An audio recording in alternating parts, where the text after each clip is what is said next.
This afternoon, we're joined in studio by handyman Dewaldt de Klerk. Thank you so much for joining us again. Welcome back. Sure, thank you. Now, last time you were here, you were telling us all about being a handyman, but now we'd like to know a little bit more about you. How did you become involved in this line of work? What was your journey? Kind of by accident. When I was still at school, I got a job in a hardware shop. I actually wanted to do music, but then after school, I became the manager of the hardware shop. So then I learned to manage a business, and then the music career didn't work out. So just carried on in that line and eventually just started the handyman business. So I would like to hear about a project that you did that you perhaps thought, sure, that was amazing. I really enjoyed that. That was really challenging. That was really fun. Do you have any favorite projects? One I remember is a project I did in Zambia. It was the first project I was in charge of myself. It's a massive electrical installation that's 127 motors, all kinds of sensors. It was a maze mill. We did all the electrical work. It's literally a key that you turn to switch on the plant, and when they turn the key, everything worked.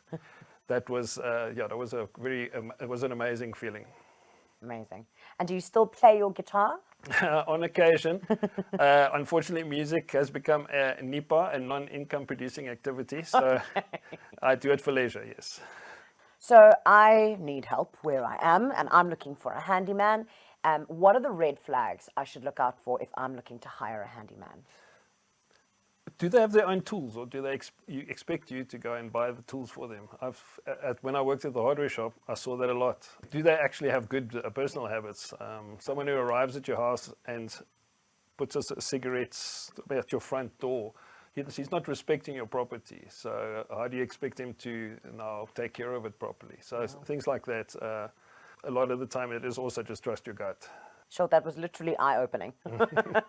And also, when you have a handyman come to help you with stuff, it could be a wide range of things that you might need help with. It might be something plumbing, if it's with the geyser, if it's electrical. When do you know that you need a specialist? When do you know that your handyman can or can't help you with your problem? There are certain things that you have to be qualified to do. You can't replace a geyser as a handyman. Okay. It has to be a registered plumber. You cannot work on a person's DB board, a house's DB board, as a handyman. That has to be an electrician. I can replace a plug, I can put up a light fitting, I can't touch your DB board. Gas, you have to be a registered gas installer. As far as welding goes, I'm a pretty good welder. I can weld most things on a house, but I know if I see a problem, I know a guy who is 5 times better than me. I call on him to do my welding. Yeah, it's like not everyone can do everything. I'm a jack of all trades, but I'm a master of 3. Okay. I'm a very good carpenter. We do really good roofing. I can install cupboards like nobody's business, but I'm not going to now claim to be the master at everything. That's, just know your limits. Yeah, good to know. What would you say is the best thing about your job?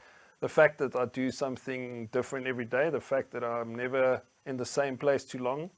I like new challenges, and this job definitely provides that in spades. And what would you say is the worst thing about your job? Getting up really early on a cold day like today to get to work. A client who's not the nicest person, it can make your life quite miserable. But again, you need to have the interpersonal skills to deal with that. What are your goals for the future, Dewaldt? Keep growing the business. I've just employed a young man who I'm hoping to mentor into running his own team, as I've done with the other people who worked for me. I seem to be enjoying that, just helping young people build a career. That's amazing. What advice then do you have for somebody who's thinking about getting involved in this line of work? If you're starting out, this is the advice I gave my son, who's now a mechanic. If you're starting out, don't focus on the money, focus on the knowledge. If you're going to go do a degree, you're going to pay someone to teach you skills. If you go work for someone, they're going to teach you and they're going to pay you because you're getting things done. So it's almost a foot in the door on a career already. So I'd say don't focus on the money, focus on the knowledge first. The money will come if you have the knowledge. And for the kids that are doing matric maths this year, what advice do you have for them? Repetition. Do the boring stuff. Keep practicing. Do half an hour's worth of problem sets every day. I did a math course 10 years ago on Khan Academy. I redid my whole school math. Oh, wow. And then I did college algebra.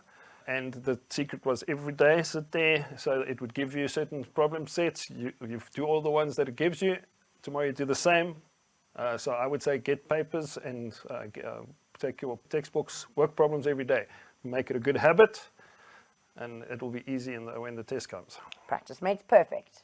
Exactly. And before we let you go, back to handymanning, is there anything else you'd like to share with us? Yes, this can be a very rewarding vocation. The most rewarding part is seeing a big project, like you work 3 months on something and it's finished and the client's happy with the result. It is extremely gratifying. And like I say, a client will happily pay you if they're happy with the outcome.